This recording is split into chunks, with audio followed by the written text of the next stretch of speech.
Okay, before we have our quiet time, let's all get on the same page. If you're in the Sparkly book, it's page 369, the last paragraph. If you're in the second edition, it's page 322, paragraph 2. If you're in the first edition, it's page 300, the first full paragraph.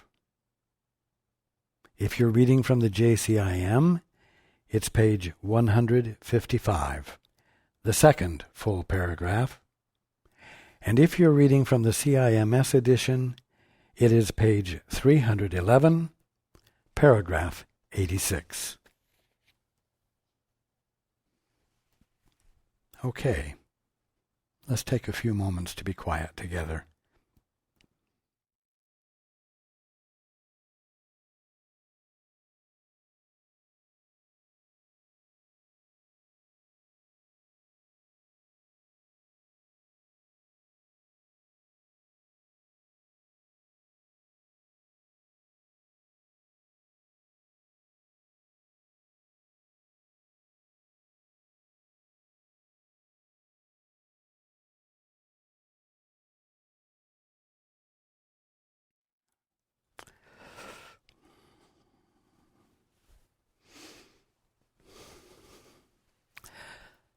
Good evening.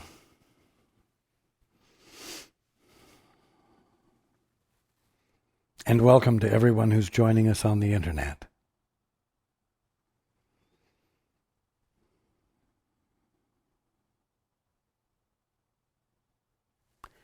There's so much to talk about, so much to consider.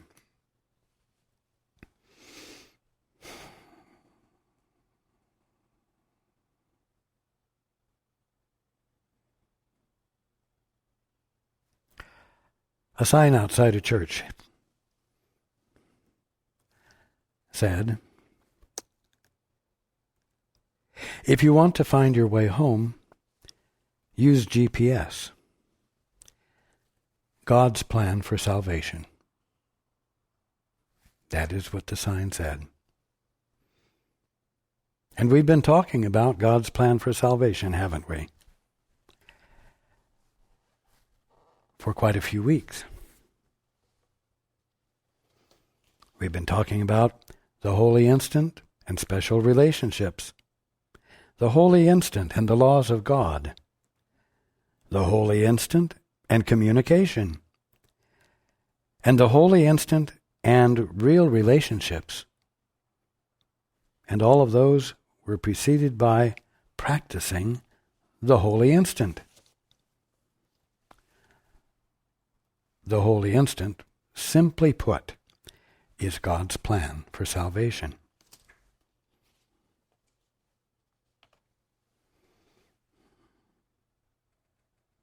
Now, when you're depressed, when you're ill, when you're discouraged, when you're experiencing hurt feelings, whenever anything negative is going on, it's from one of two things. It is either from you saying, God's plan for salvation doesn't work, or you're picking up on the energy of someone else saying, God's plan for salvation doesn't work. And there's one other option, and that is that either you or someone else whom you're picking up on is saying, I don't want God's plan for salvation to work. Which means I want my plan for salvation to work.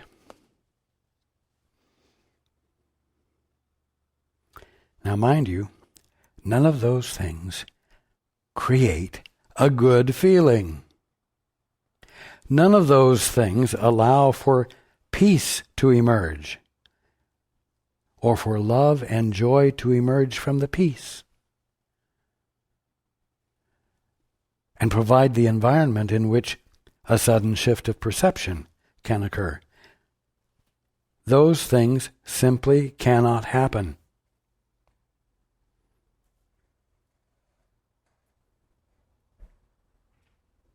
But God's plan for salvation does work.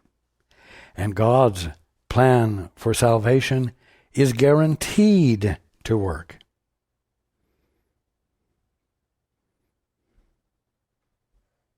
Now,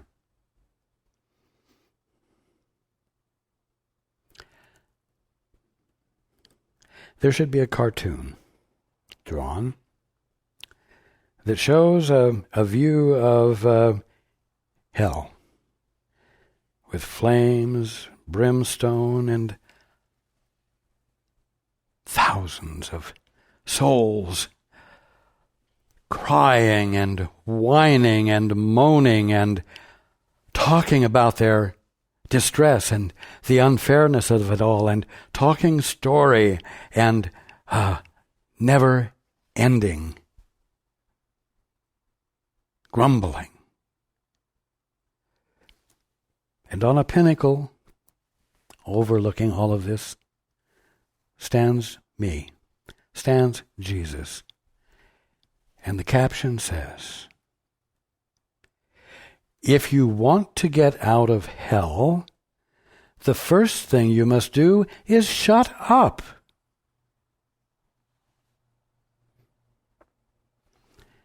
Which, of course, is the first step of the two-step, isn't it? If you want to get out of hell, if you want to get out of the constant rehearsing of your bad luck and the constant rehearsing of the unreasonableness and the injustice of what's going on in your life, the first thing you must do is shut up. The two-step is another description of the holy instant.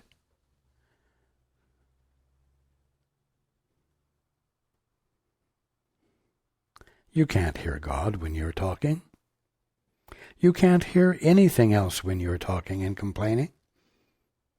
The reason you're talking, the reason you're complaining, is so that someone else will hear you.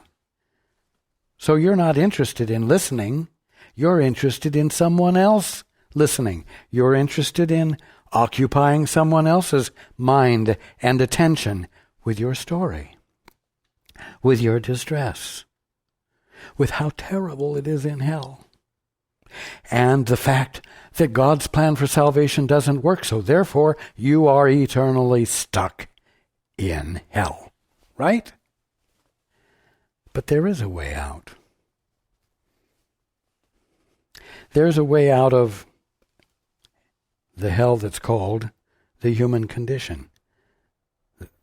The hell that is made up of the constant state of ignorance and the suffering that accompanies not knowing the truth. There is a way out.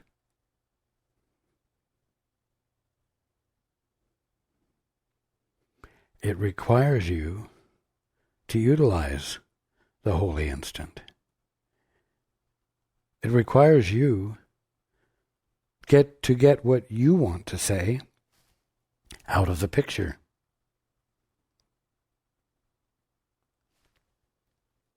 It requires that you stop being the authority, the asserter, if you will. It requires that you become still and receptive.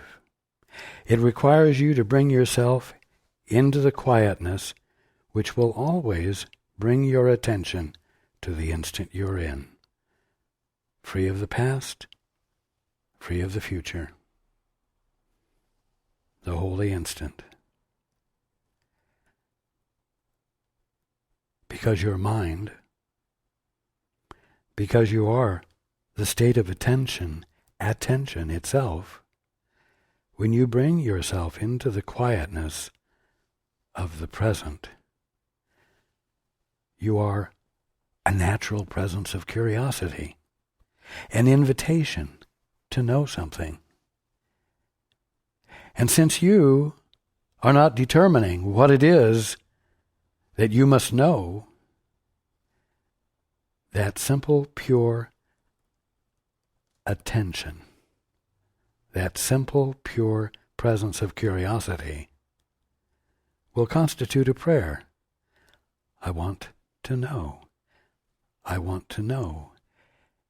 And the only thing there to respond is the Father through the voice for truth, the Holy Spirit, that which is nothing more than your right mind.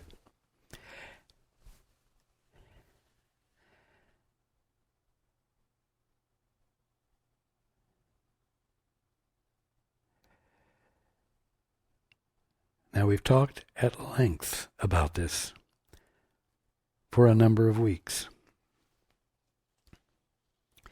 And I want to take a moment tonight to point out to you that the purpose of talking about this has not only been to emphasize the fact that the Father's plan for salvation works and is guaranteed to work,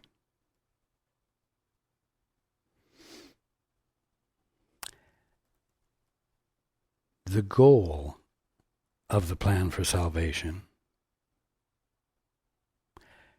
is not the specific answers to your specific prayers,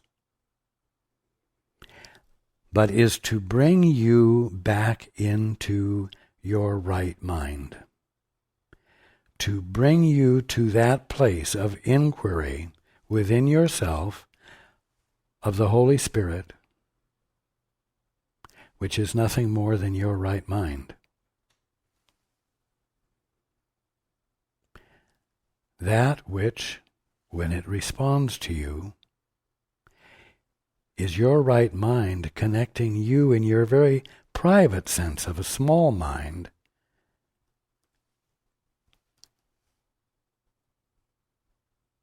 and undoing the boundary between the two.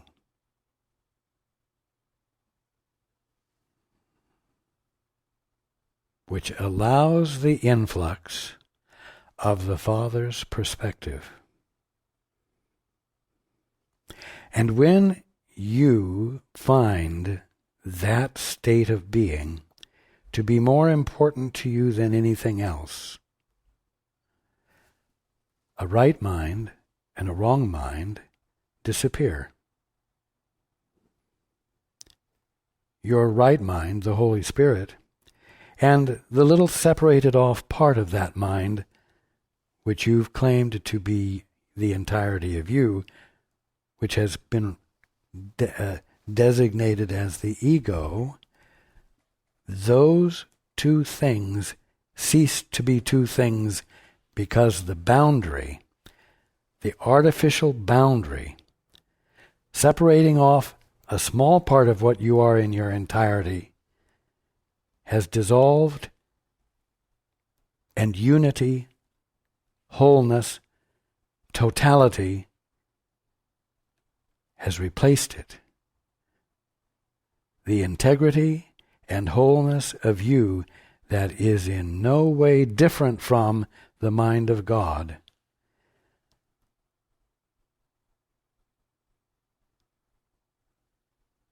has re-emerged as your actual conscious experience of being. And for lack of better words, sanity has returned to you.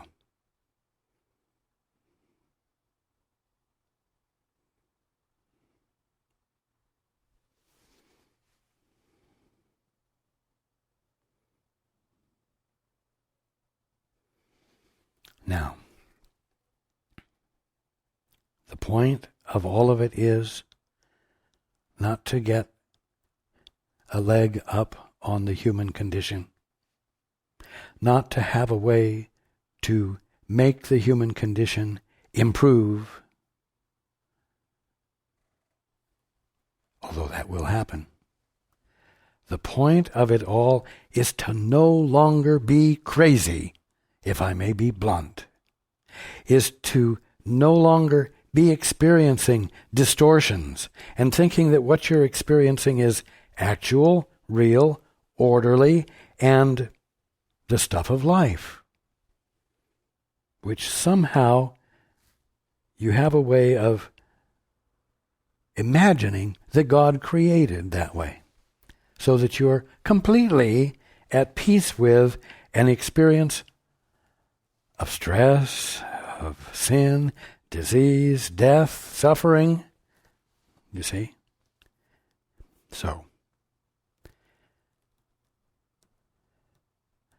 a sudden shift of perception, a miracle, occurs in the holy instant.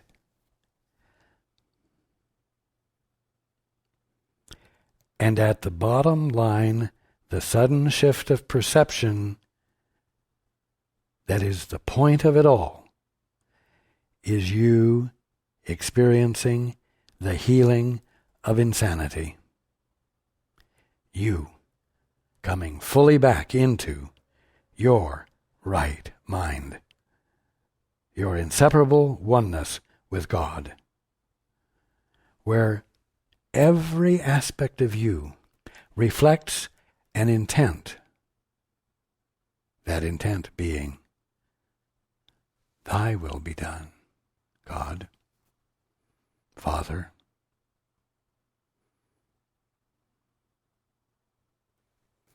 That's what you were made for. That's what you experimented with having a slight twist on. And it's that you will come back to. Because as I said last time, you cannot maintain that distorted perception indefinitely. Now, I'm going to back up one paragraph. As the ego would limit your perception of your brothers to the body, she's a body, he's a body, she's a body, I'm a body, she's a she and I'm a he, and wow, we can do great things together as he and she bodies, and so on. You see, as the ego would limit your perception of your brothers to the body, so would the Holy Spirit release your vision and let you see the great rays shining from them. Shining from what? Their bodies, or shining from them, your brothers?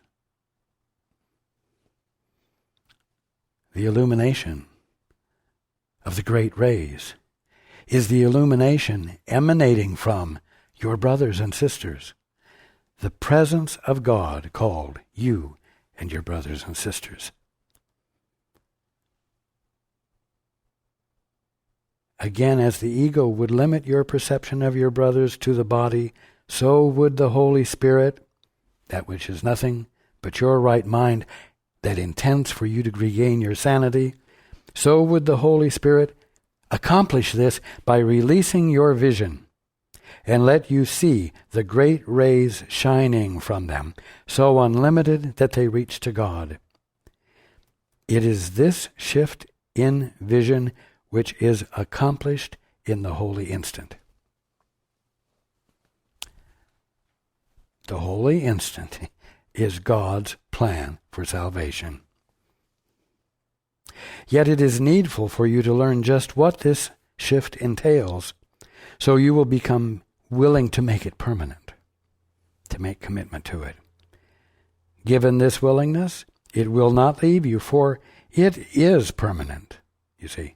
It's only your willingness to give your attention to it that is impermanent at the moment. Given this willingness, it will not leave you, for it is permanent. For once you have accepted it as what? The only perception you want, it is translated into knowledge by the part which God himself plays in the atonement. For it is the only step in it he understands. It's actually at this point that your right mind and your ego personality, your wrong mind, disappear as a twosome, because, as I said, the artificial boundary separating off this small part of you from the totality of you dissolves. Now, it's all the presence of mind that is God being all there is of you, and you're having no further different experience of that.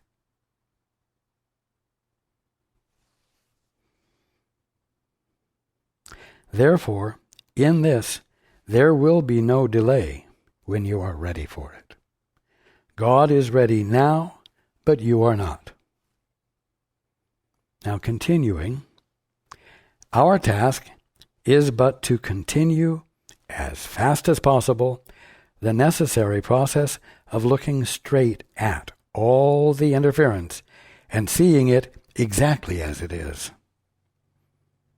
For it is impossible to recognize as wholly without gratification what you think you want. You see, you wouldn't want it if there was not some form of gratification in it. And so, what doesn't contribute to your sanity, even though you presently find gratification from it, has to go through a transformation of some sort that allows you to see that it's not gratifying you. That although the thrill of the chase may be exciting, the fact that you never consummate it by catching what you're chasing, that should be all it takes for you to abandon what doesn't work and to abandon thinking that there's satisfaction in trying to accomplish what can't be accomplished. Now, the body is the symbol of the ego, as the ego is the symbol of the separation. Okay, so here we are. Here you are. You are the presence of mind, as God has created you, as God is creating you, as God is being you. You are the unseparated totality of the conscious awareness of infinity and eternity that's called creation. The conscious experience of all that God is being eternally. And then, for some strange reason, it's as though you've blown a little soap bubble right in the middle of this infinite mind that is your presence, that is presencing itself, and it's you. And this little soap bubble has enclosed a small part of the totality, so that everything in it is some part of the totality of God, of you. Everything in it's real, but the boundary's artificial. But the boundary is being interpreted as you. And it's a novel experience. And you have fun with it initially. You're enjoying the autonomy, the separation, okay?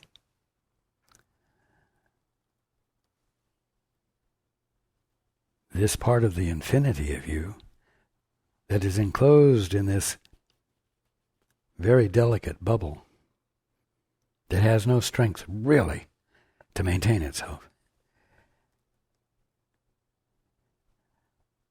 We have identified as the ego.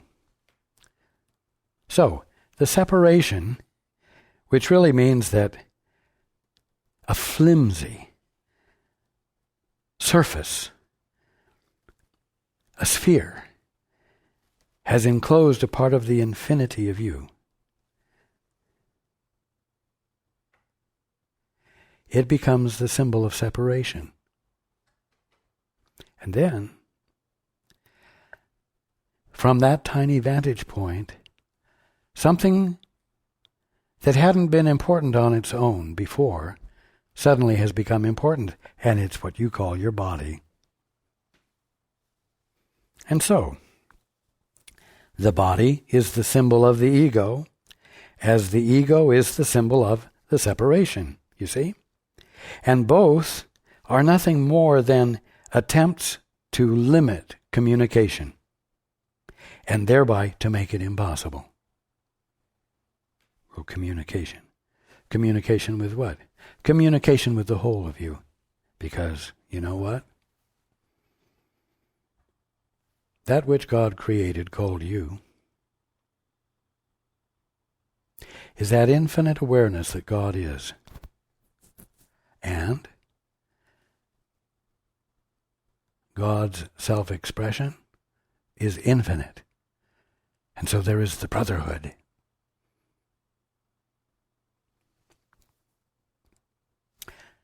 And all of your brothers and sisters, all the sons and daughters of God, will say,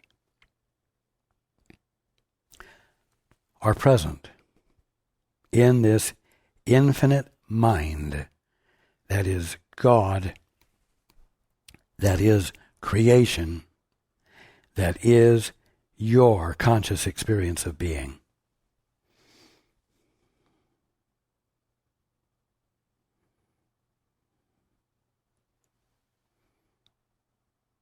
The moment you drew this little sphere around a small portion of the infinitude of you, and then identified it very specifically with this body, this visibility and tangibility of you, although not the totality of you, you lost communication. You lost direct communication with all of the brotherhood.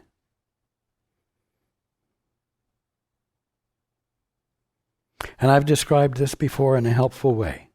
If you would imagine a large crystal ball with many facets all around the surface of the ball. And if you were to imagine every facet as what you could call an individuality, you and all of the brotherhood, all of the sonship. Well, if you were to be inside this crystal sphere with all the facets, and you saw all of the facets from the interior, you would recognize Mary and Joe and Peter and all of the sonship. And they would just be over at the other side of you, so to speak, as you would be over at the other side of them. And the interior of the crystal ball would be the continuity of you extending to everything and everyone else. For everyone else, the interior of this ball and all of the other facets would constitute part of the totality of them. All of you would be the same one, you might say. In this way, you could see that you have communication with everyone, and no one is different from you, but no one is the same as you. But now, you've had this little imaginative experience of separating a small part of you from the totality. And in effect, it's as though the facet you are on the surface that you were experiencing from the interior flips, and suddenly you're on the exterior. And now there's Mary and Joe, and, well, you can't quite see everybody anymore. But there are a bunch that are close by, and but now you have to yell. You have to do something to get their attention because they're not all connected with you, but they're all close by. And so you've lost communication. You've lost union. You've lost communion. You see? You've lost communication. The body is the symbol of the ego, as the ego is the symbol of the separation, and both are nothing more than attempts to limit communication and thereby to make it impossible. For communication must be unlimited, you might say, it must occur from within, where the wholeness of all is continuous and unseparated, in order to have meaning. And deprived of meaning, it will not satisfy you completely. Yeah, flipped over on the outside, trying to experience connection and relationship will not satisfy you completely. Yet, it remains the only means by which you can establish real relationships. Unlimited communication remains the only means by which you can establish real relationships. So you might say that waking up is doing the two-step, leaning into the Father. You might say it's sort of like leaning in to the interior of the crystal ball so that a sudden shift of perception can occur, a flip-flop, you see. Why? Because you've abandoned the glory you thought would be embodied in your being on the outside, where the facet that you were was quite distinct from all the rest, and might become something of importance on its own, you see. But, continuing, real relationships have no limits. Having been established by God, real relationships are the relationships from the interior of the crystal ball. Now, we're going to leave the crystal ball symbol and continue here. In the holy instant where the great rays replace the body in awareness, the recognition of relationships without limits is given you. What does that mean when the great rays replace the body in awareness? In other words, when the illumination of love, that is the substance and character and nature and motivation and presence of your brothers and sisters and you,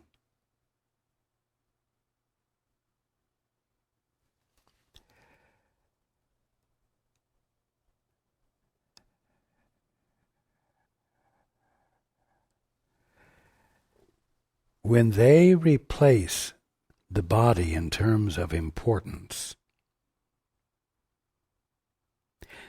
when they replace the body and the uses you've been putting the body to for communication, the recognition of relationships without limits is given you. It doesn't mean that there's no longer anything there identifying you.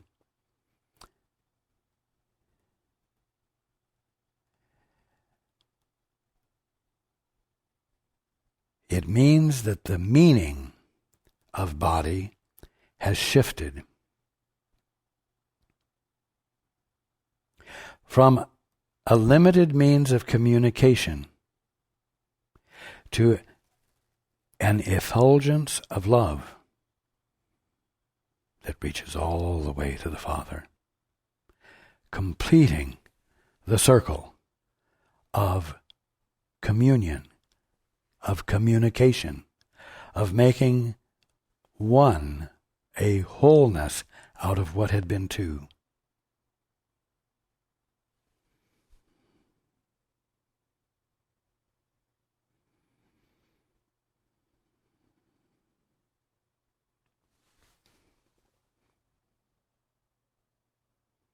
in the holy instant, where the great rays replace the body in awareness, the recognition of relationships without limits is given you.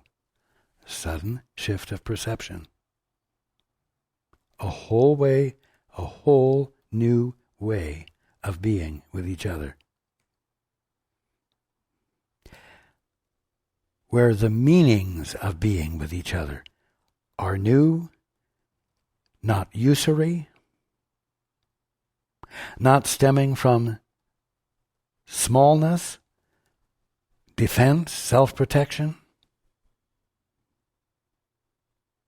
but which are an interactive acknowledgement of truth, an interactive acknowledgement of God in each of you, in all of you, all at the same time. An experience of joy that also is unlimited.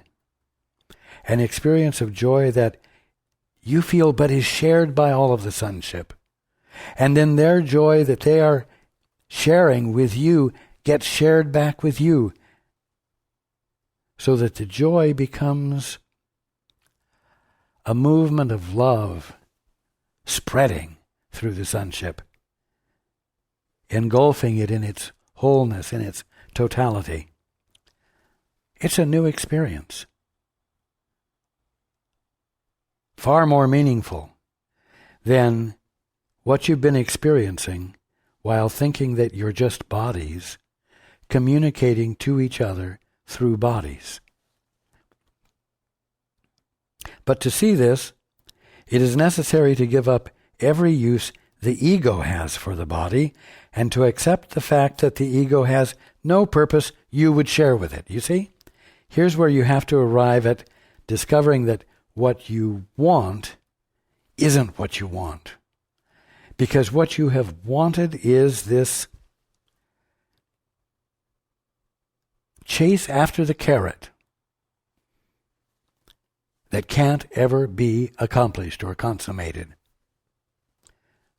It's meaningless, and you're ready to see it as meaningless and to give it up, to just abandon it. That's how the flip of the facet from the outside to the inside occurs.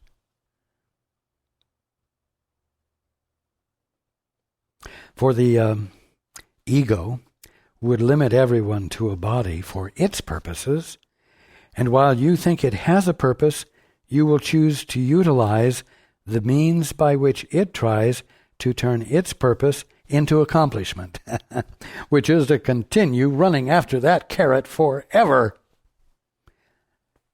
and thereby provide yourself for a forever experience of frustration and seeming justification to think that God's plan for salvation doesn't work.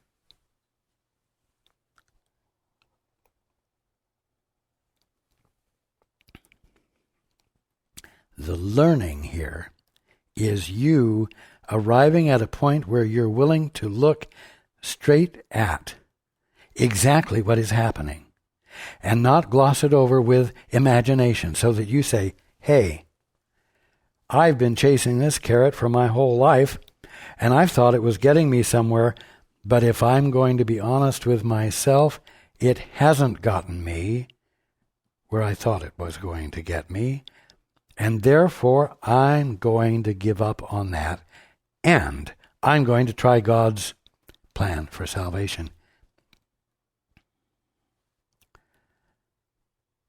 Well, you know what? You can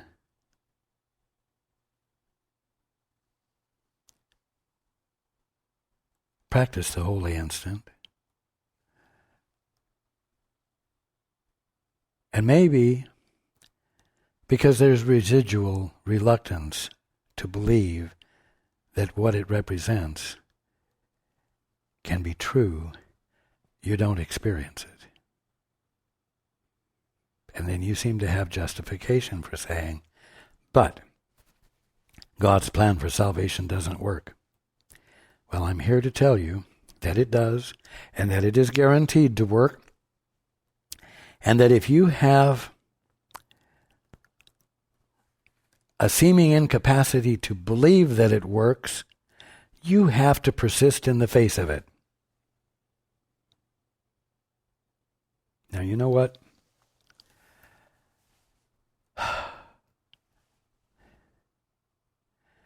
The way to experience your real relationship, which is with God, is to join with the Holy Spirit, which is the voice for God, but is also that which is nothing more than your right mind.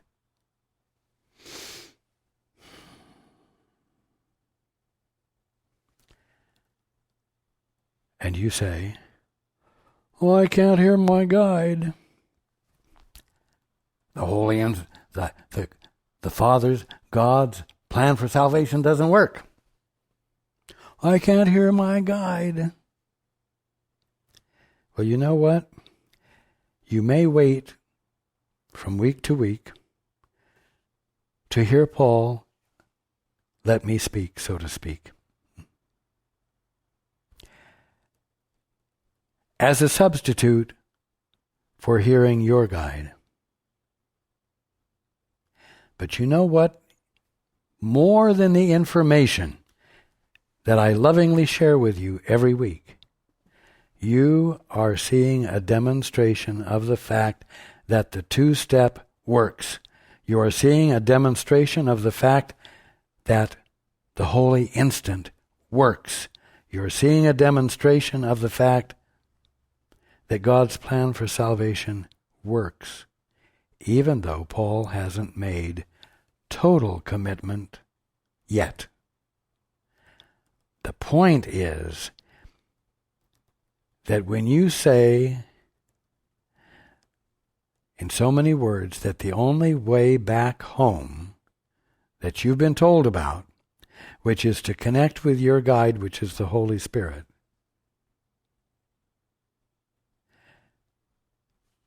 doesn't work for you, that the only way back home that you've been told about doesn't work for you,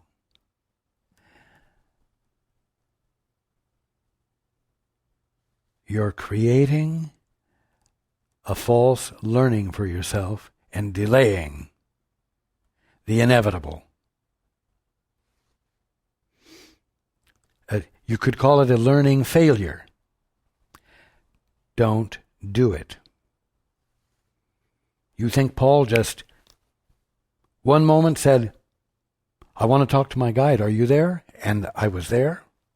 Well, I was there. But he didn't hear me. And he didn't hear me the second or third time. And days went by.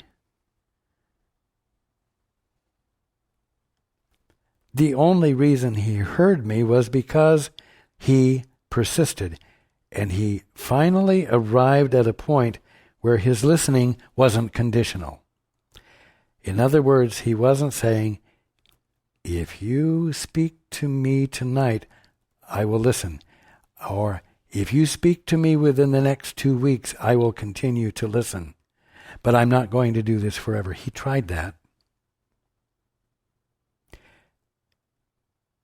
And then he arrived at a point where he said, "You know, if it takes a year, if it takes 2 years, I want to be able to experience what the truth is when I need to know what it is. And that's more important to me than a time limit. That's more important to me than trying to leverage the universe to get it to do what it's going to do when I want it."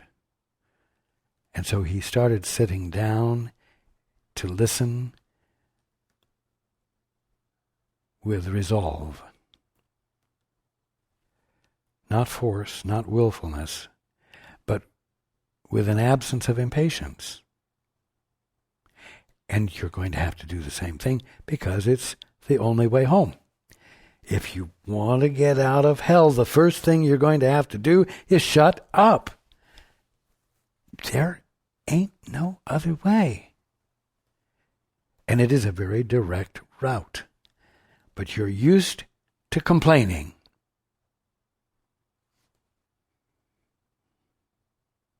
You're used to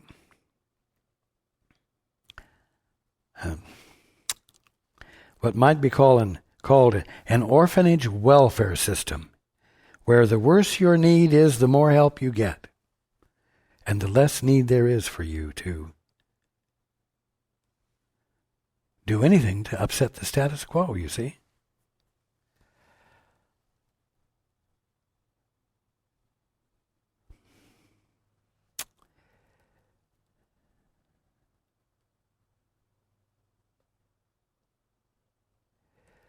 So, the ego would limit everyone to a body for its purposes, which are to chase after the carrot, and while you think it has a purpose, you will choose to utilize the means by which it tries to turn its purpose into accomplishment. This will never be accomplished. See, that's the honesty that you have to arrive at, the awareness. This will never be accomplished. Yet you have surely recognized that the ego, whose goals are altogether unattainable, will strive for them with all its might, and will do so with the strength which what? You have given it.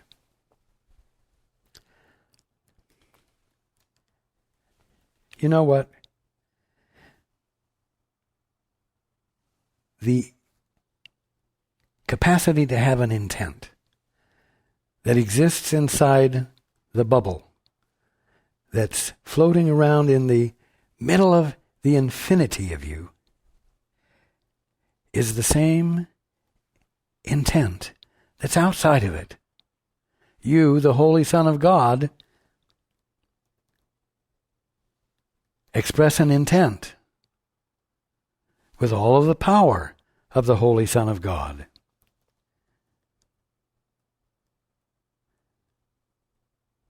The ego, whose goals are altogether unattainable, will strive for them with all its might, and will do so, what? Not with its strength, but with the strength which you, the Holy Son of God, have given it. The only thing is, you really like this little delicate bubble. And you say, I have no power. I want something, but I don't have any power. I'm not connected with any power source. I just have my own guts and my own capacity to try to do things, and I'm improving it all the time, you see. But I'm really helpless and hopeless. And I'm really struggling in my life. And oh, there you are down by the river Styx with all the flames, talking story about how awful it is and how stuck you are, you see. And it's all crap. It's all imaginary. And it all seems believable because you just love this bubble, which, I must repeat, is so delicate that it really is not going to take any force from you to pop it. Okay? And that's what we're learning about the two-step and the holy instant.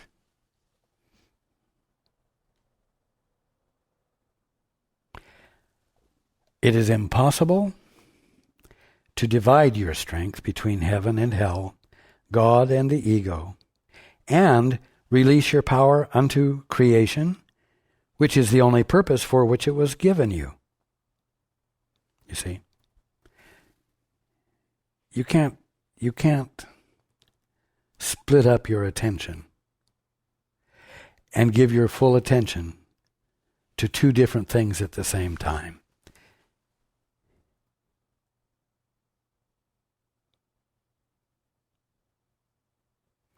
Thus communication is interrupted.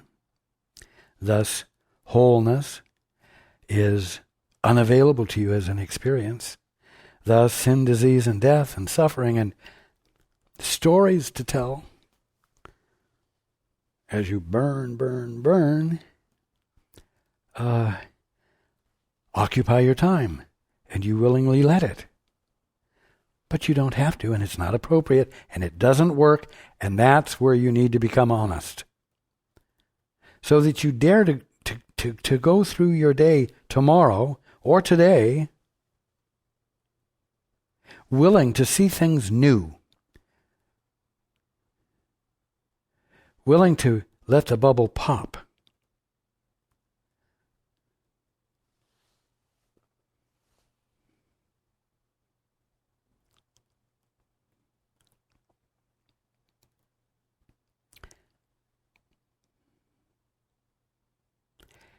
And the way you will to have it pop, without using force or bringing force to bear upon it, is to simply neglect to do anything else.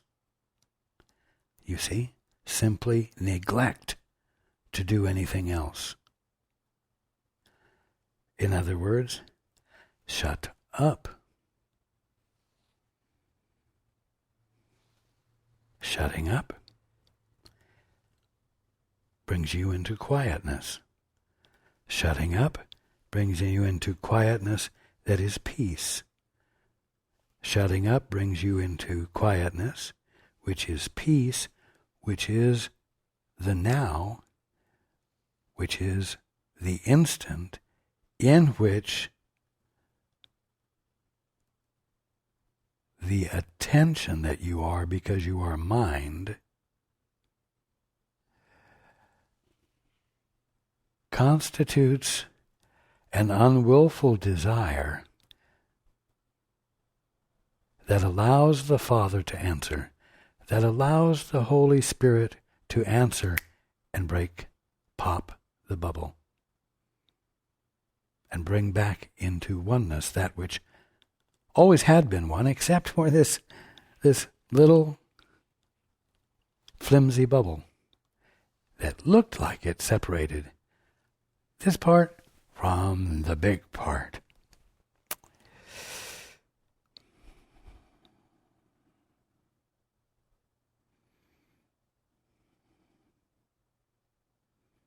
Your power, your presence is meant to extend unto creation. It is meant to be in constant communication with every part of eternity, of infinity. And because its nature and function is love, it's a movement, a forever movement of behold, I make all things new. Creation.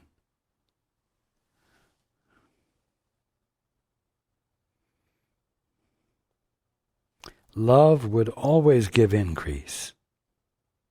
Limits are demanded by the ego, representing its demands to make little and ineffectual.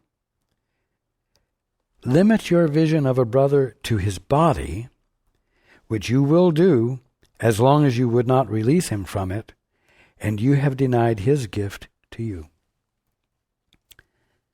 If you refuse to look at your brother with a willingness to see something new and very different from him as a physical organism, if you will look at your brother with a curiosity to see God there, truly because you've been told that God is the only thing that is there,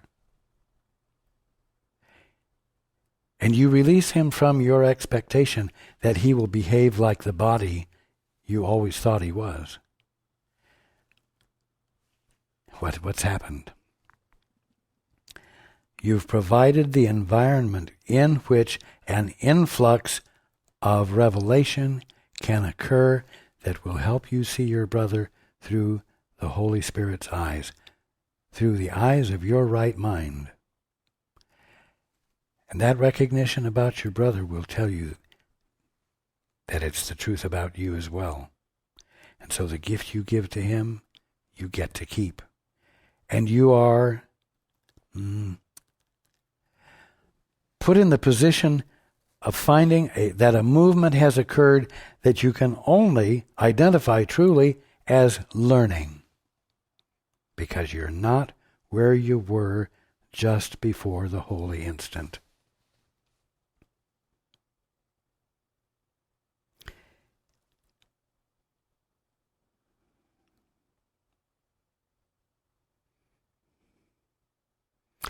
His body cannot gift. His body cannot give it. His body cannot give the gift you need, which is the realization of the Holy Son of God that you are, which is a realization that you are, your very being is an effulgence of light, an effulgence of living love, constituting great rays that return to God and fill the universe, fill creation. Your determination to see your fellow man as a body disallows for that experience, disallows for that revelation and learning. His body cannot give it. And seek it not through yours. How many times do you use your body to elicit a good response or a gift from another? Seek it not through yours. Seek it not through your body. Yet, your minds are already continuous, and their union need only be accepted, and the loneliness in heaven is gone. Again, when that facet flips to the inside, so that your view of everything is an interior view, you find that your minds, the minds that appeared to be individual and separated from the outside of the faceted crystal ball, are really continuous and unseparated in any way when viewed from the interior. And even though they are continuous, the facets do not disappear. The sonship does not dissolve into an undifferentiated mass of love.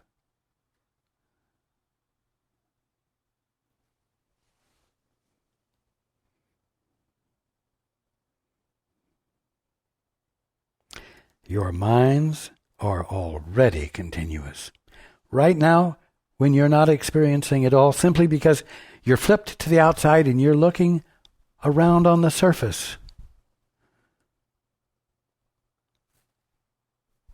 Your minds are already continuous, and their union need only be accepted, and the loneliness in heaven is gone.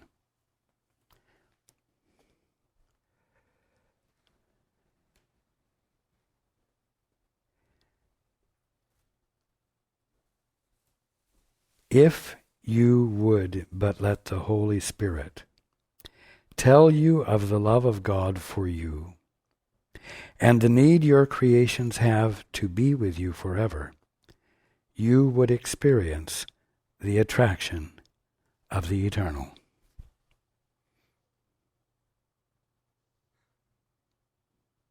If you would but let the Holy Spirit tell you. If you would but let the telling of the Holy Spirit register with you, this would be your experience. Because the Holy Spirit hasn't stopped for a moment. From that time when you decided to ignore it, the totality of you, in favor of this interior of a flimsy little soap bubble. Remember, we're not here to repair or reform the orphanage. We're not here to improve the human condition. We're here to have sanity returned.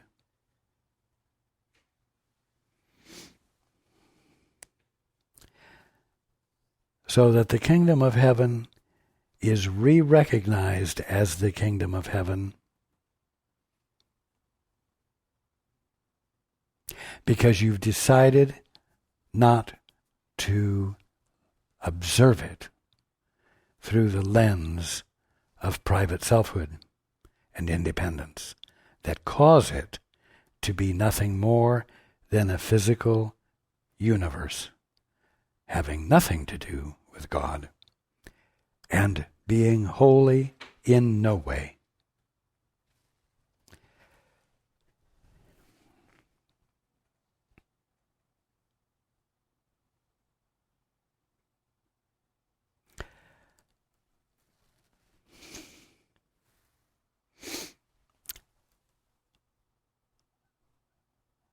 You might say, wow, I could never have gotten all of that out of those few paragraphs all by myself. And that would be the truth. Thank God you have a guide. Thank God there is the more of you outside of the little flimsy bubble called the Holy Spirit. That is your right mind. Because the fullness of reality becomes available to you like this without your having to tune into someone else. When you stop whining about your situation and shut up. That's the way out of hell. That's the way out of suffering.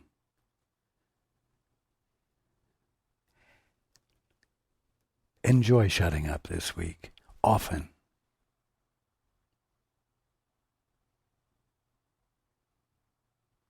And I look forward to being with you next time.